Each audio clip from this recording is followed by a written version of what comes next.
Mr. Patterson.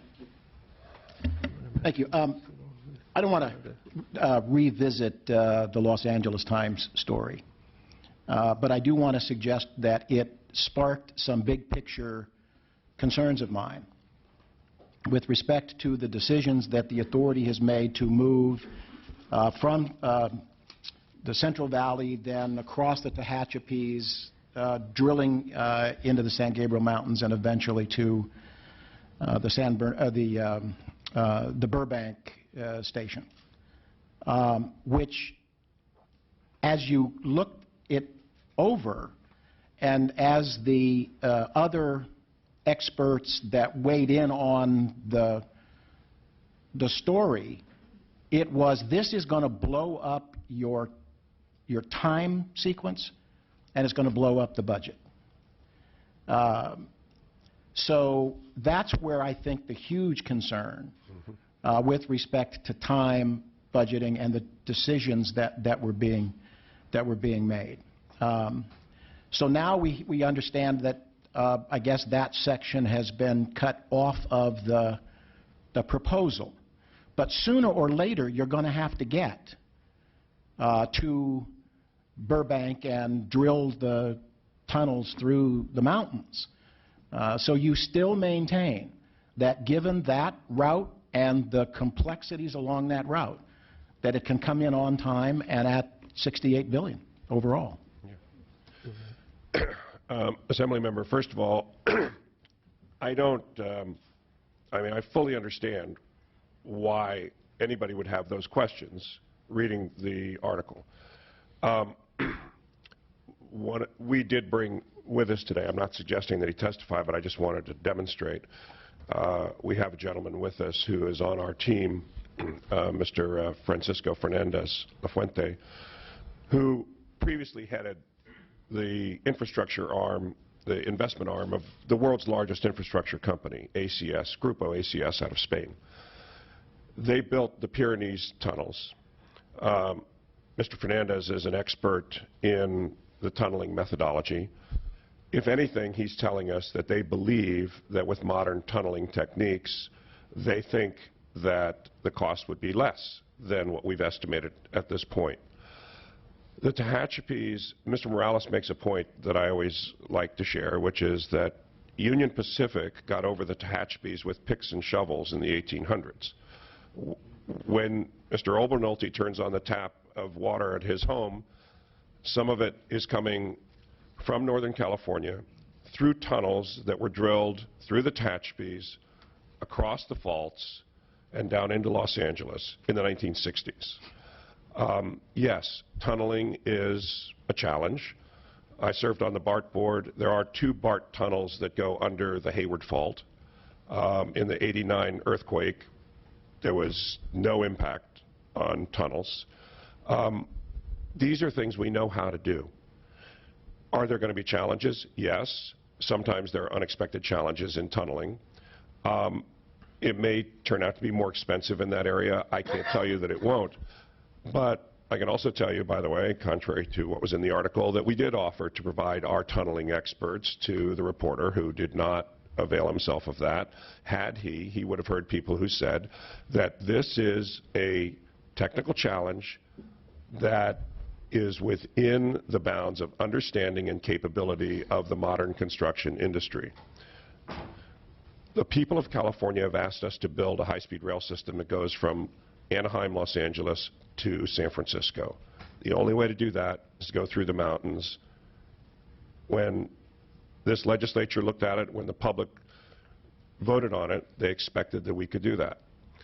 And I guess I would say, sir, that I think this is an area that is, quite legitimate to drill down in, make sure that we've got the numbers, that we can provide you satisfactory information on it.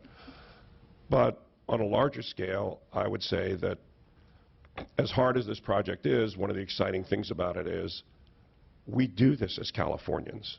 I mean, we built the world's largest hydroelectric system here. We built the world's largest geothermal system here. We brought natural gas down from Canada in one of the longest pipelines here. We used to have confidence that we could do this stuff. These days, we seem to be flagging in that. And I think one of the things we're going to show here is that that is something that Californians have always achieved, and we will. That's different than answering your questions about the cost and the time and the challenges.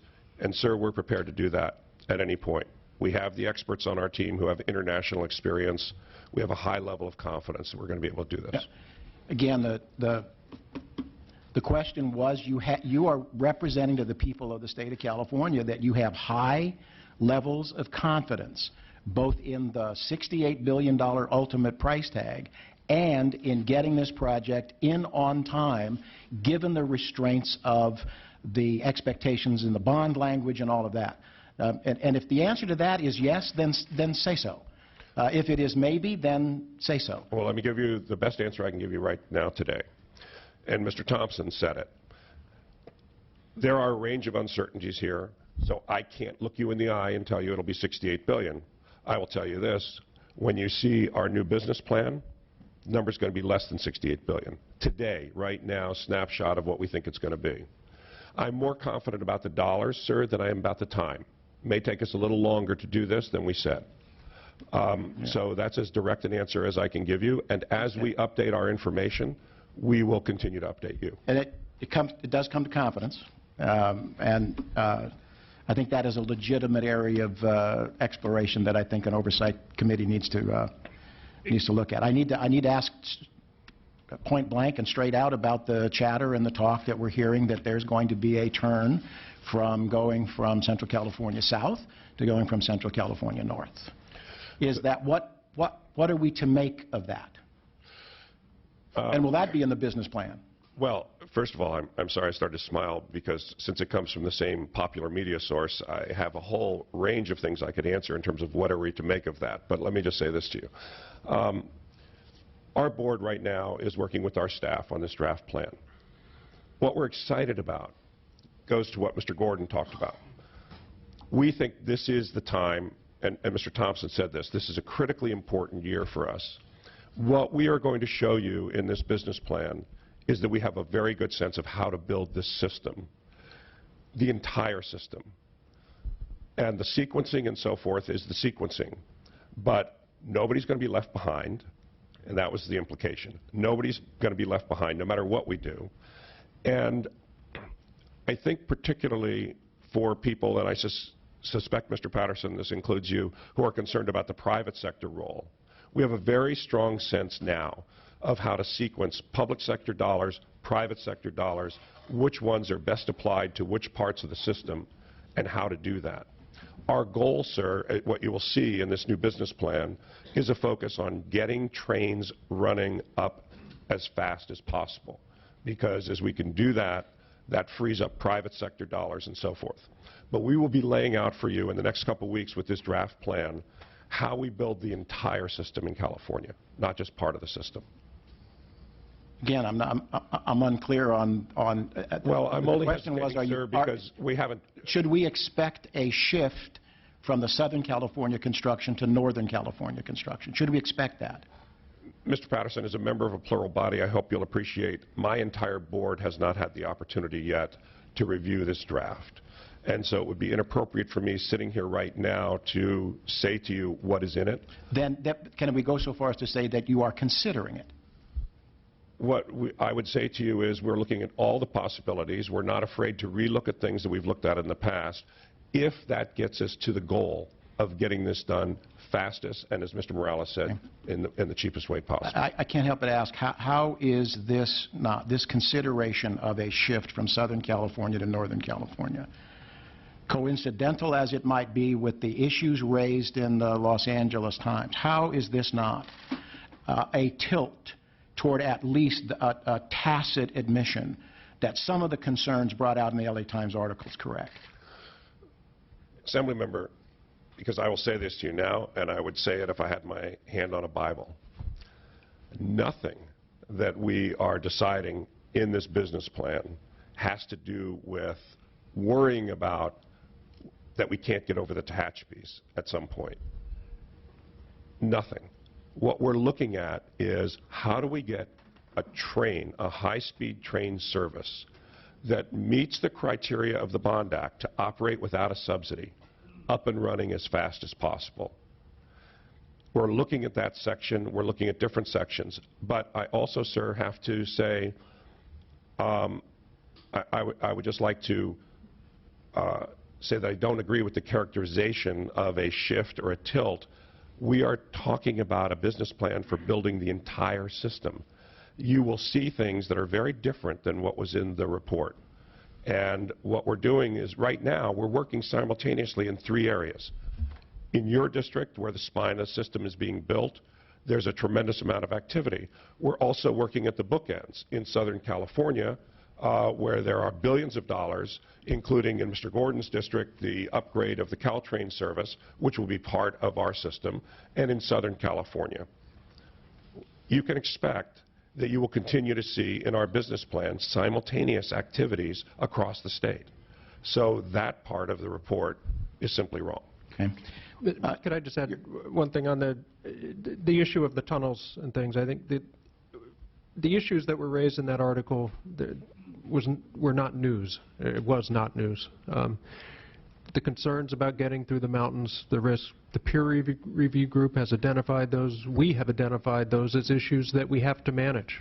We are confident that they can be managed, but we're taking steps constantly to work on those. We pulled 2 years ago, had a 3-day symposium in Los Angeles, bringing all the top tunneling experts from around the world to look at this issue, help us work through the question of what are the key risks, what are the key things we have to look at, what are the new tunneling techniques, all of those things. So I also don't want to leave the impression that a single article or anything else kind of daylighted a set of issues. Those are risks that we're well aware of and are managing constantly.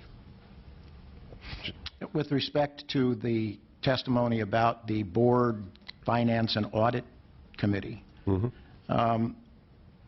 Mr. Rossi told you on, this gets to the timing problem, told you on December 8th, and I can cite the minutes, that he has no confidence that we will hit the desired time frame given these numbers on December 8th.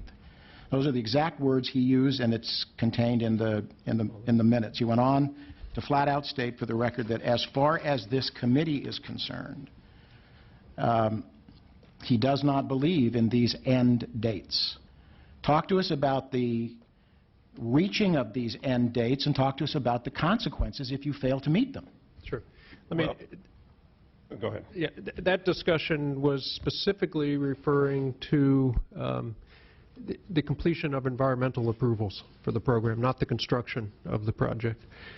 We have a number of remaining sections of the system for which we have not secured the final environmental approvals of the records of decision. We've set a schedule of the end of 2017 to have that done. The discussion we're having with the board is, and what Mr. Rossi is saying, prove to me you can meet those dates and those deadlines. Again, but that's for the environmental approvals. And we are working to do that. We're putting the processes in place, working not only in terms of our internal procedures, but with the federal agencies and the state agencies who are a part of that process, whether it's EPA, Federal Railroad Administration, Fish and Wildlife, to ensure that we can meet those deadlines. But that was about meeting the environmental schedules, not the construction schedules. And we're, in response to the pressure from the board, we are demonstrating how we will meet those schedules. If I might interrupt, I apologize.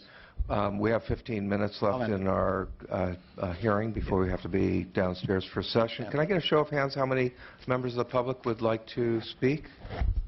Okay, so why don't we hear from members of the public now? Can I just finish?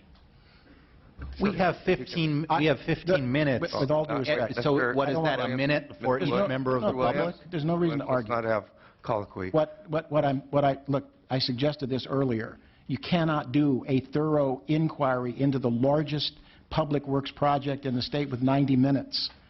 And so I was hoping that we would recess, go do our business on the floor, come back, reconvene, and have an opportunity for the public, as well as the members, to dig into a hugely significant project. If that's not the case, we defer to the To the chair. Well, we are going to come back and have another hearing. I think that hearing is going to inform a lot of the questions that, All right, that you have, Mr. Patterson. I'll defer to the chair. And so we will, I I'll end think, my have question. ample time to address the issues at hand.